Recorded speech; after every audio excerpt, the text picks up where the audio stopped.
Hello student, Sai Ram, good morning. मारो परिचय आपी दऊं। नाम Hiren Rajani, master of science in chemistry with BEd मैं कर्યું છે, એટલે રસાયણ વિજ્ઞાનની અહીંયા ચર્ચા કરશું।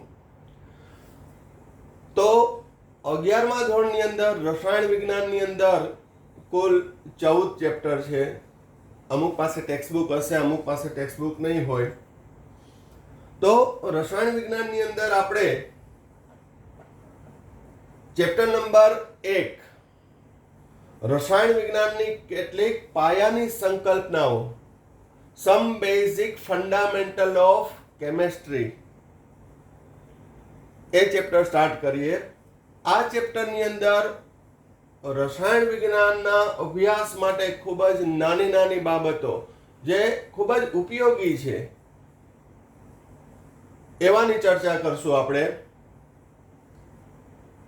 પ્લસ આ જે ચેપ્ટર છે એનું શરૂઆતનું એ ફક્ત પાયાની સંકલ્પનાઓ જ છે કે જેનું તમારી પાસે નોલેજ હોવું જોઈએ। એટલે આપણે જનરલી અભ્યાસ કરતા હોય તો કોઈ પણ મુદ્દો છે, કોઈ પણ પોઈન્ટ છે એ કેટલા માર્કમાં પૂછાય એનાથી મતલબ હોય। તો દરેક માર્ક્સ ઓરિએન્ટેડ ન હોય, તમારી પાસે એનો બેઝિક ફંડા પણ હોવો જોઈએ। હા, એક્ઝામિનેશન ઓરિએન્ટેડ, માર્ક ઓરિએન્ટેડ આગળ ક્વેશ્ચન આવશે જ, પરંતુ એ પહેલા તમારી પાસે કેટલીક માહિતી હોવી જોઈએ। જે તે વિષયનો અભ્યાસ કરો તો એની તમારી પાસે બેઝ હોવો જરૂરી છે। તો ચાલો શરૂ કરીએ। આજથી જ બાબાના વારથી છે એ રસાયણ વિજ્ઞાનની કેટલીક પાયાની સંકલ્પનાઓ। તો રસાયણ વિજ્ઞાન શું છે? કેમિસ્ટ્રી। રસાયણ વિજ્ઞાન શું છે? તો કે રસાયણ વિજ્ઞાન છે એ અણુ, પરમાણુ, તેના બંધારણ, તેની સંરચના, કોઈ પણ પદાર્થ કેવો છે, કેનો બનેલો છે, એમાં કયા તત્વ આવેલા છે, એ તત્વમાં કયા પ્રકારના પરમાણુઓ છે, એ કઈ રીતે જોડાયેલા છે, વગેરેનો અભ્યાસ એ રસાયણ વિજ્ઞાનમાં કરવામાં આવે છે।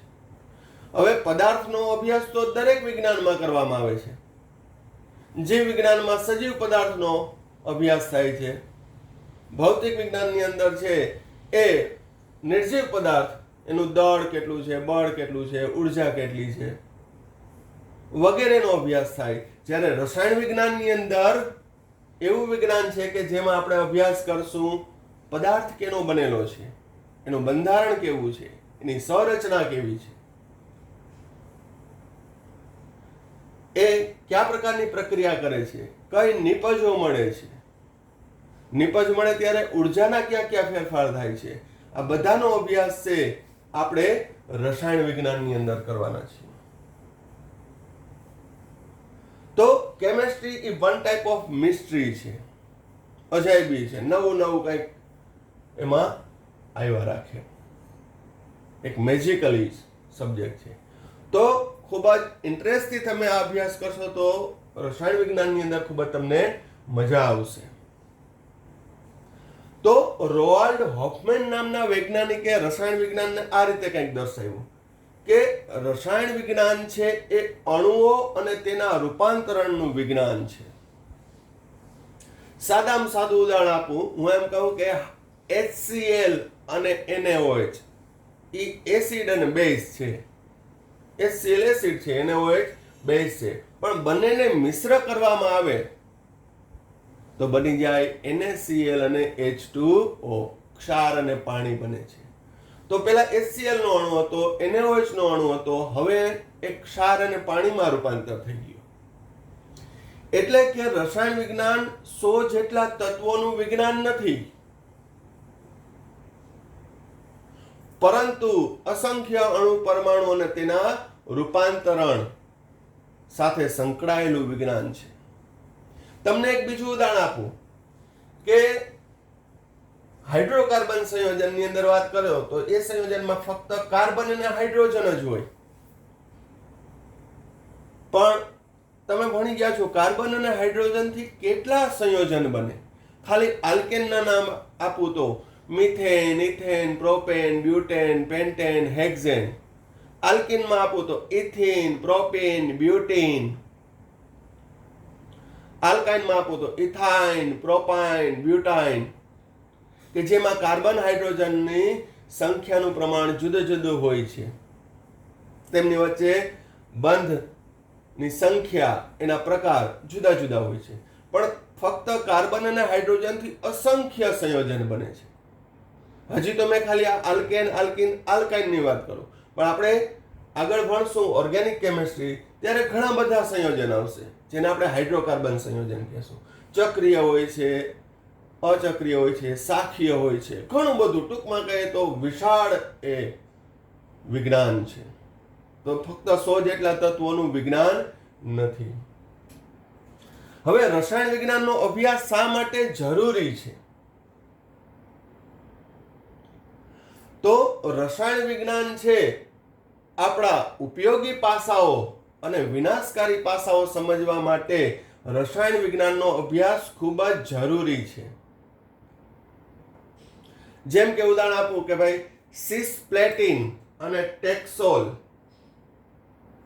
એ કેન્સરની સારવાર માટે વપરાય છે. આ ઉપરાંત AZT એઝિપોથાયામિડિન નામની ઔષધ એ એડ્સની સારવાર માટે વપરાય છે. તો એ જે આ રોગો આવ્યા એ પહેલા એ દવાઓ નથી શોધાણી. જેમ કે હાલમાં જ હું વૈશ્વિક મહામારીની વાત કરું, કોરોના, તો એ કોરોનાની ઔષધો છે એ શોધવા માટે વૈજ્ઞાનિકો છે, બધા ડોક્ટરો છે, મોટી મોટી ફાર્માસ્યુટિકલ કંપની છે, એ બધા જે આની વેક્સિન, આની ડ્રગ શોધવામાં અત્યારે મહેનત કરે છે. આપણે આશા રાખીએ કે એ ઝડપથી શોધાઈ જાય. તો એ બધામાં રસાયણ વિજ્ઞાનનો અભ્યાસ જરૂરી બને છે. તમે ન્યૂઝમાં એમાં જોતા હશો કે ભાઈ આ સંશોધન કરે છે, તો એમાં કેમેસ્ટ્રીના જે પ્રેક્ટિકલ ને એ બધું બતાવતા હોય છે ટેસ્ટિંગ માટે. ઇવન કોરોનાનો ટેસ્ટ કરવા માટે છે લેબોરેટરીની અંદર છે એક કેમિકલનો ઉપયોગ કરીને ટેસ્ટિંગ થાય છે. તો રસાયણ વિજ્ઞાન છે એ ઔષધીય ક્ષેત્રે જરૂરી છે. આ ઉપરાંત રસાયણ વિજ્ઞાનનો અભ્યાસ શા માટે જરૂરી છે અને ક્યાં ક્યાં ઉપયોગ થાય એની વાત કરું તો 2-3 લેક્ચર હજી નીકળી જાય. પણ શોર્ટમાં કહું તો ઔષધીય ક્ષેત્રે ખાદ્ય, ખાતર, રંગકો, ડિટર્જન્ટ વગેરેની અંદર છે એ રસાયણ વિજ્ઞાન ખૂબ જ જરૂરી છે. આ ઉપરાંત વિનાશકારી પાસા સમજવા માટે પણ રસાયણ વિજ્ઞાન જરૂરી છે. બરોબર, હું તમને એમ કહું કે ચાલો સરસ મજાનું ઠંડુ લીંબુ શરબત છે, અલ્યો પીઓ, તો તમે પી લેશો. પરંતુ હું એમ તમને કહું કે મસ્તીનું ચિલ્ડ સલ્ફ્યુરિક એસિડનું હું શરબત તમને આપું છું, ટેસ્ટ કરો કેવું બન્યું. તમે કહેશો કે સર તમે ટેસ્ટ કરી લ્યો, સલ્ફ્યુરિક એસિડનું શરબત અમારે પીવું નથી, ગમે તેવું ટેસ્ટી હોય. કારણ શું? આપણે ખબર છે કે સલ્ફ્યુરિક એસિડ છે એ પ્રબળ એસિડ છે, તોડી ફાડી નાખે. એવી રીતે એટમ બોમ્બ, ન્યુક્લિયર બોમ્બ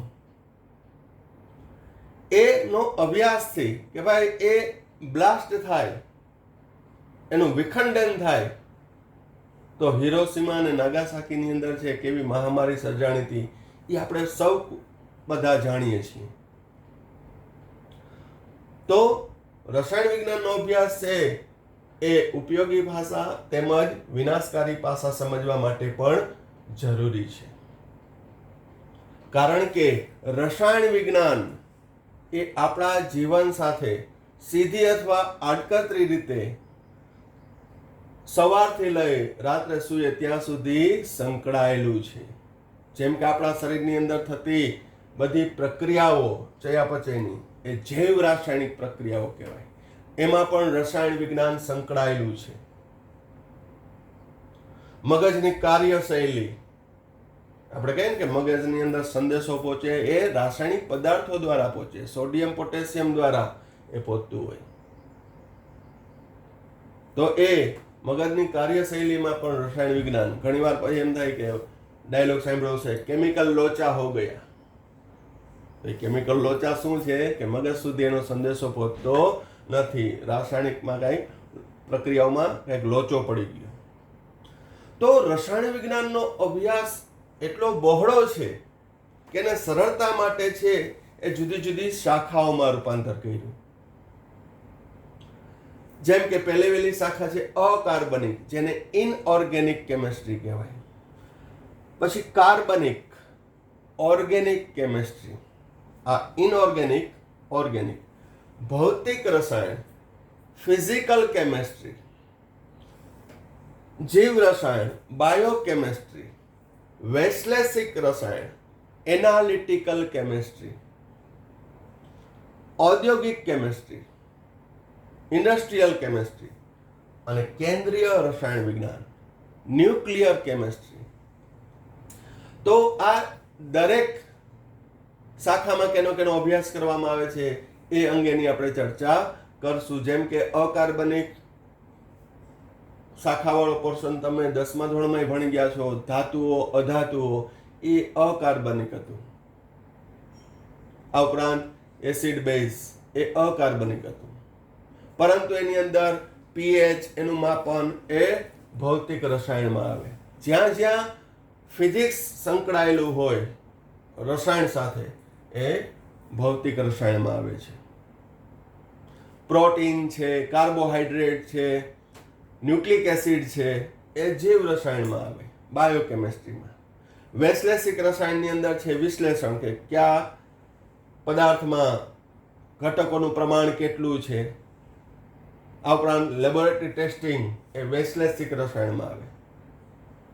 જે તે નિપજોનું ઉત્પાદન એ ઔદ્યોગિક કેમિસ્ટ્રીમાં આવે. અને કેન્દ્રીય રસાયણ વિજ્ઞાનની અંદર છે ન્યુક્લિયર કેમિસ્ટ્રી. યુરેનિયમનું, પ્લુટોનિયમનું વિખંડન કરી આલ્ફા, બીટા, ગેમા કિરણો ઉત્સર્જિત થાય છે, નવા તત્વો ઉત્પન્ન થાય છે અને પુષ્કળ પ્રમાણમાં ઉર્જા ઉત્પન્ન થાય.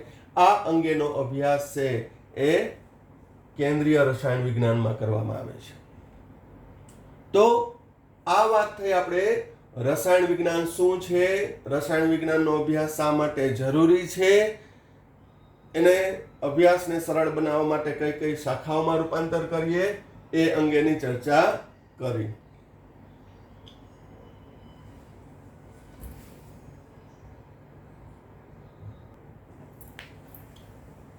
ઓકે, હવે રસાયણ વિજ્ઞાનની અંદર મેં તમને હમણાં જ કીધું કે દરેક વિજ્ઞાનમાં પદાર્થ વિશેનો અભ્યાસ કરવામાં આવે છે. તો દ્રવ્ય અથવા પદાર્થ એને મેટર કહેવાય. એટલે શું, તેના પ્રકાર જણાવો. તો દ્રવ્ય કેને કહેવાય, પદાર્થ કેને કહેવાય? શબ્દ સાંભળેલો છે, બહુ સિમ્પલ વસ્તુ છે. તો વ્યાખ્યાની દ્રષ્ટિએ જોવા જાય તો કે દ્રવ્ય એટલે જે દળ ધરાવે અને જગ્યા રોકે તેને આપણે શું કહીએ છીએ? દ્રવ્ય.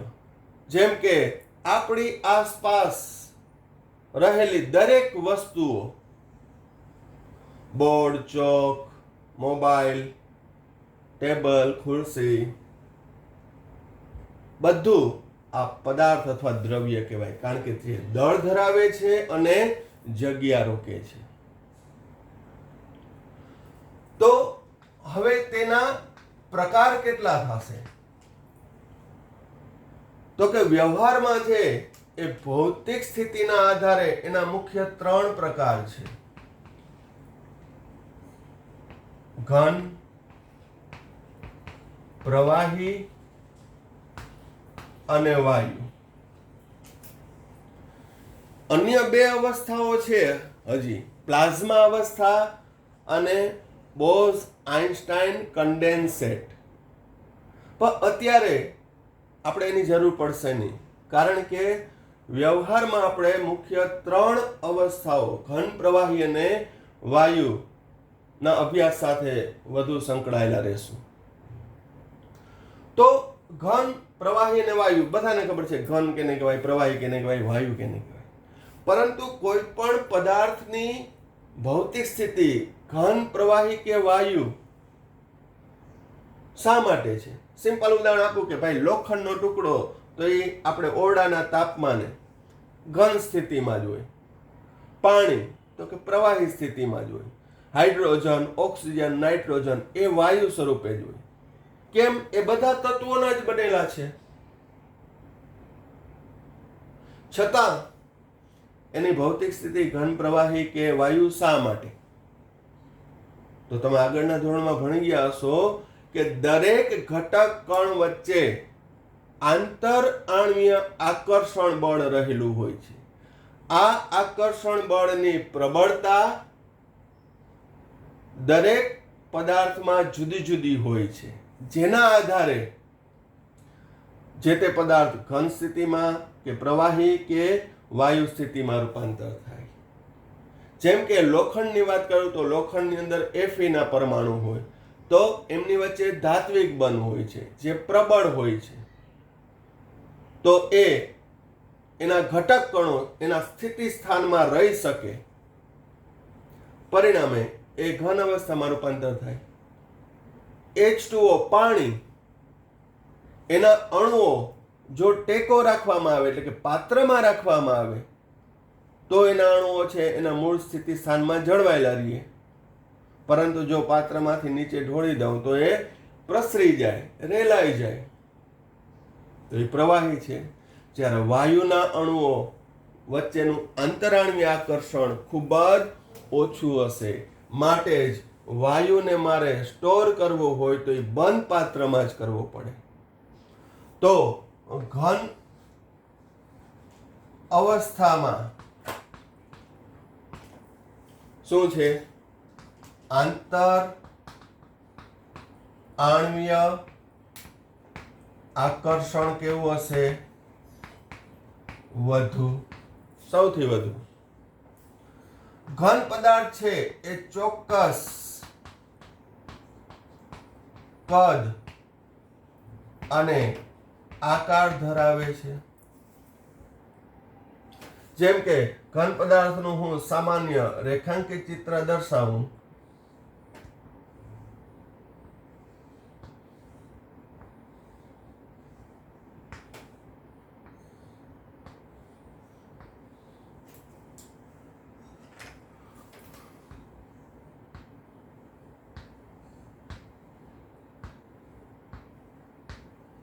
આ રીતે અણુઓ ખૂબ જ નજીક નજીક ગોઠવાયેલા હોય છે.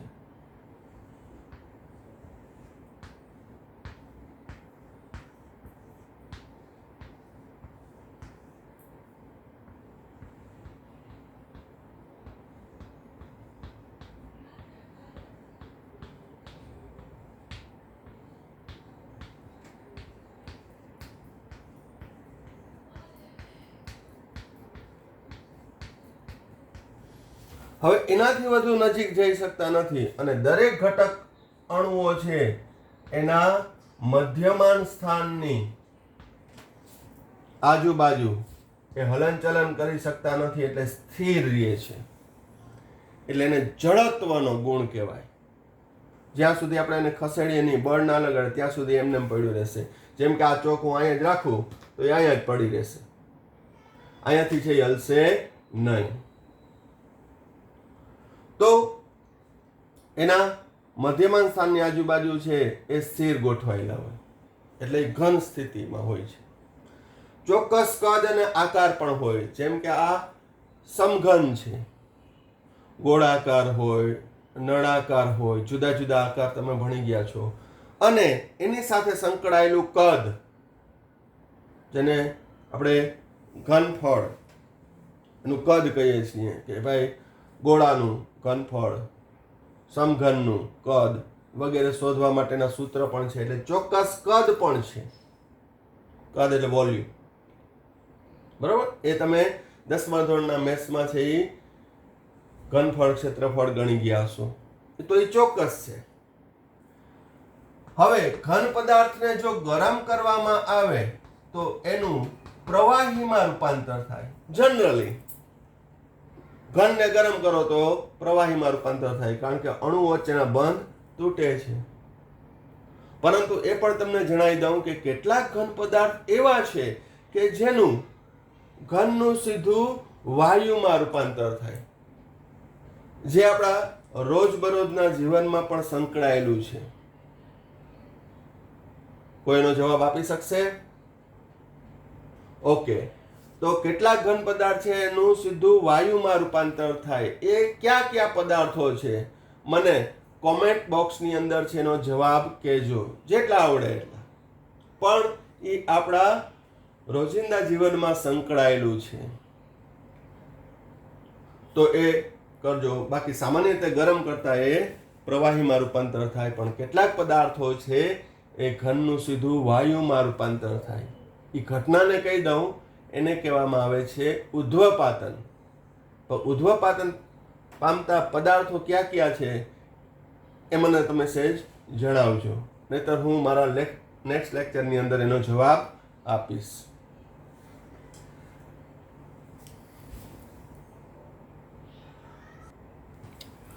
ચાલો હવે દ્રવ્યની બીજી અવસ્થા, પ્રવાહી અવસ્થા. તો પ્રવાહી અવસ્થા વચ્ચેનું અણુ વચ્ચેનું આકર્ષણ છે મધ્યમ હોય છે, એટલે કે ઘન કરતા ઓછું પણ વાયુ કરતા વધુ. પ્રવાહી છે ચોક્કસ કદ ધરાવે છે, જેમ કે 1 litre, 2 litre, 5 litre, 100 ml, 200 ml, 300 ml. એને ગમે તે પાત્રમાં ઉમેરો. 1 લીટર છે એને ગમે તે પાત્રમાં ઉમેરો એટલે 1 લીટર જ થશે. કદ વધારો ઘટાડો થતો નથી. પરંતુ હા, એનો ચોક્કસ આકાર હોતો નથી. પ્રવાહીનો આકાર છે એ પાત્રના આકાર મુજબ હોય છે. તો એ પ્રવાહી છે એ જે પાત્રમાં ઉમેરવામાં આવે તેના જેવો આકાર ધારણ કરે છે. એટલે જ ઘણા સંતો મહંતો કહે છે ને કે આપણો સ્વભાવ છે એ પ્રવાહી જેવો હોવો જોઈએ.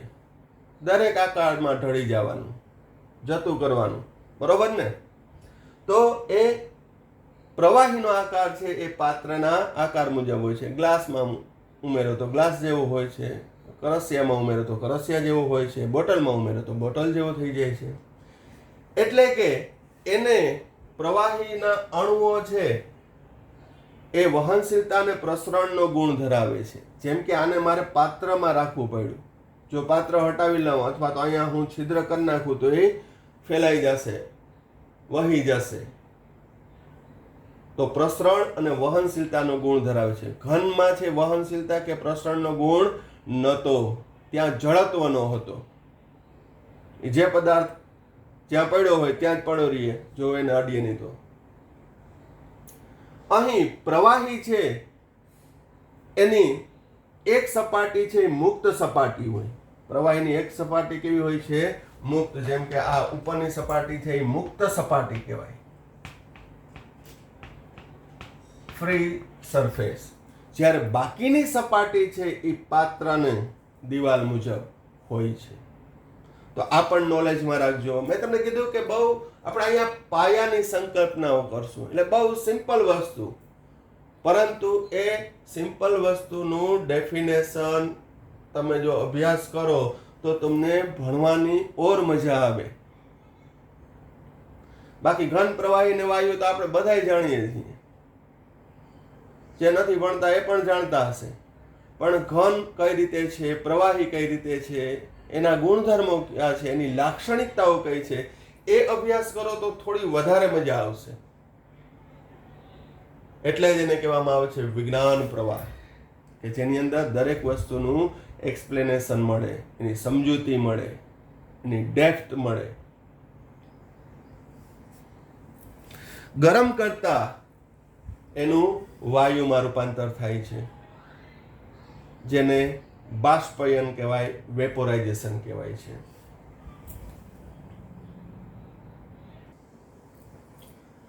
હવે દ્રવ્યની ત્રીજી અવસ્થા વાયુ અવસ્થા. તો વાયુ અવસ્થાના અણુ વચ્ચેનું આંતરાણુ આકર્ષણ ખૂબ જ ઓછું હશે, નહિવત, અવગણી શકાય તેવું. આથી જ વાયુ પદાર્થને છે એ બંધ પાત્રમાં એકઠો કરવામાં આવે છે. તમે એને ખુલ્લા પાત્રમાં ના લઈ જઈ શકો, બરોબર? ગ્લાસમાં પાણી લઈને તમે જઈ શકો, લ્યો આ પાણી, પરંતુ ગ્લાસની અંદર છે ઓક્સિજન ભરીને લ્યો આ ઓક્સિજન, થોડું ઘટતો હોય તો લઈ લ્યો.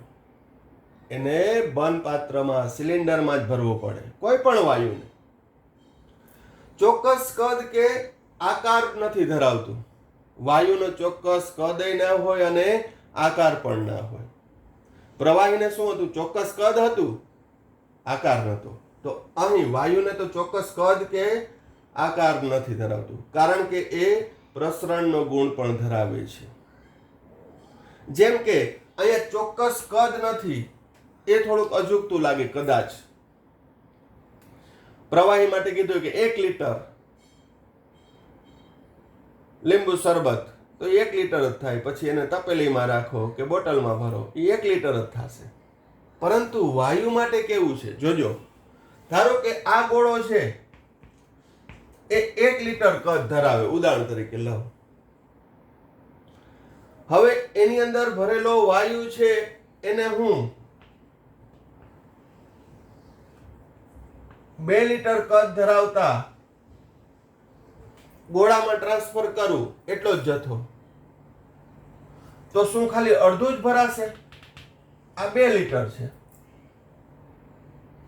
આ 1 લીટર છે, અને આ 2 લીટરમાં મેં ટ્રાન્સફર કર્યું તો અડધો જ ભરાશે વાયુ. એટલામાં બહુ સિમ્પલ નોલેજ છે કે ભાઈ એ વાયુ તો આખા પાત્રમાં ફેલાઈ જશે.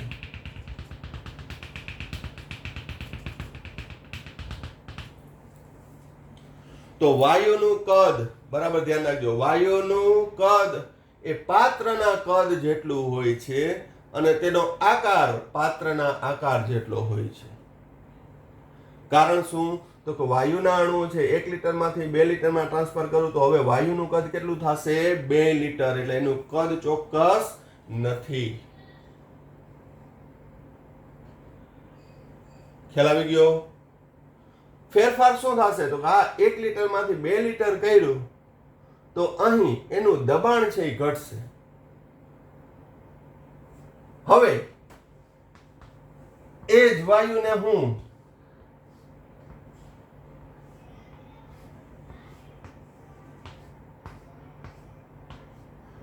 0.5 લીટર ના સમઘન પાત્રમાં ટ્રાન્સફર કરું તો એ ગોળાકાર સ્વરૂપે જ રહેશે? તો કે નહીં, આખા પાત્રમાં છે એ ફેલાઈ જશે.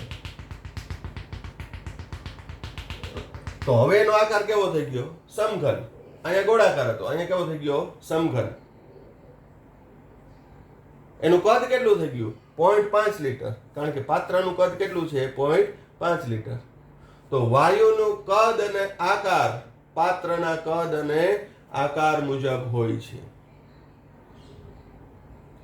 અહીં એ પ્રસરણનો ગુણ ધરાવે છે, કારણ કે જો એમાં પાત્રમાં છિદ્ર હોય તો તરત જ છે એ વાતાવરણમાં ફેલાવા માંડશે. આપણે થમ્સઅપ કે કોઈ પણ ગેસવાળું સોફ્ટ ડ્રિંક છે, એકવાર ખોલ્યું હોય, બોટલનું ઢાંકણ ખુલી ગયું હોય, પછી અડધી થમ્સઅપ એમાં પડી હોય, તો ભલે ગમે એમાં તમે ફ્રીજમાં રાખો તોય ધીમે ધીમે ધીમે ધીમે ધીમે એમાંથી ગેસ CO2 વાયુ છે એ ઉડી જશે. 4-5 દિવસ પછી પીશો તો લાગે કે ભાઈ આ તો શરબત છે, ગેસ તો બધો ઉડી ગયો. કારણ કે વાયુ છે એ પ્રસરણનો ગુણ ધરાવે છે. હવે વાયુને ગરમ કરતા શું થાય? તો કે ફક્ત વાયુને ગરમ કરતા એના અણુઓની ગતિ ઉર્જા વધે છે. પરંતુ મેં તમને કીધું કે અત્યારે તો આપણે ફક્ત પાયાની સંકલ્પનાઓ જ ભણીએ છીએ. આ દરેક વસ્તુ આવશે. જેમ કે આ ચેપ્ટર નંબર 5 માં વાયુ વિશે સવિસ્તાર ભણશું. તો આ દ્રવ્યની અવસ્થા થઈ અને એની સાથે સંકળાયેલી લાક્ષણિકતાઓ.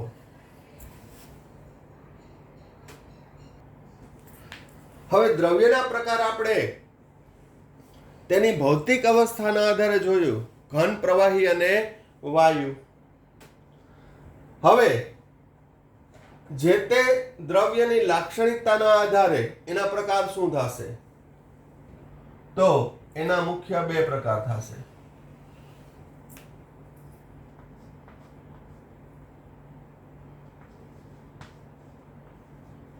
શુદ્ધ પદાર્થ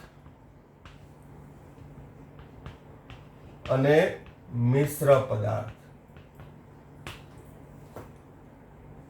હવે શુદ્ધ પદાર્થની અંદર જોઈએ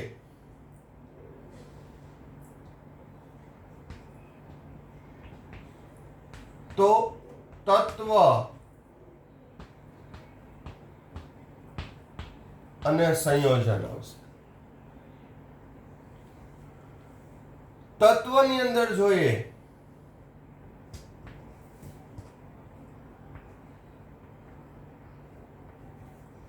તો ક્યાં આવશે? ધાતુ, અધાતુ, અર્ધધાતુ. સંયોજનની અંદર ક્યાં આવશે? અકાર્બનિક અને કાર્બનિક. Inorganic compound, organic compound. જ્યારે મિશ્ર પદાર્થની અંદર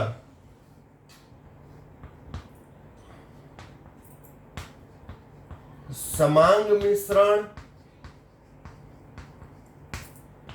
અને વિષમાંગ મિશ્રણ.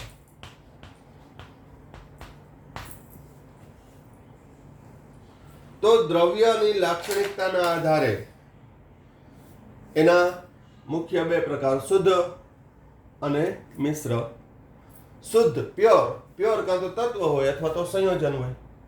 જેમ કે તત્વમાં લઉં તો hydrogen, nitrogen, oxygen, sodium, potassium, iron, nickel એ તત્વ થયા. સિલિકોન.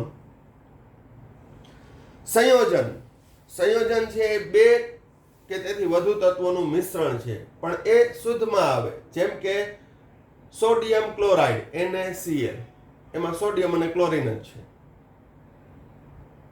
મિથેન CH4, તો એ સંયોજન થયું. મિશ્રમાં શું આવશે? તો કે બે કે તેથી વધુ સંયોજનો મિશ્ર કર્યા હોય. બીજા અર્થમાં એને દ્રાવણ પણ કહેવાય. તો દ્રાવણ અથવા તો મિશ્ર પદાર્થ છે એના બે પ્રકાર, સમાંગ અને વિષમાંગ. તો આપણે નેક્સ્ટ ટોપિકની અંદર આ દ્રવ્યનું સવિસ્તાર ચર્ચા કરશું કે તત્વ કેને કહેવાય, તેની લાક્ષણિકતા શું છે, સંયોજન કેને કહેવાય, તેની લાક્ષણિકતા, તેના ઉદાહરણ, સમાંગ મિશ્રણ, વિષમાંગ મિશ્રણ કેને કહેવાય, તેના ઉદાહરણ વગેરેની ચર્ચા કરશું. અત્યારે આ ટોપિક અહીંયા સુધી આપણે રાખીએ છીએ. Thank you. સાંઈરામ.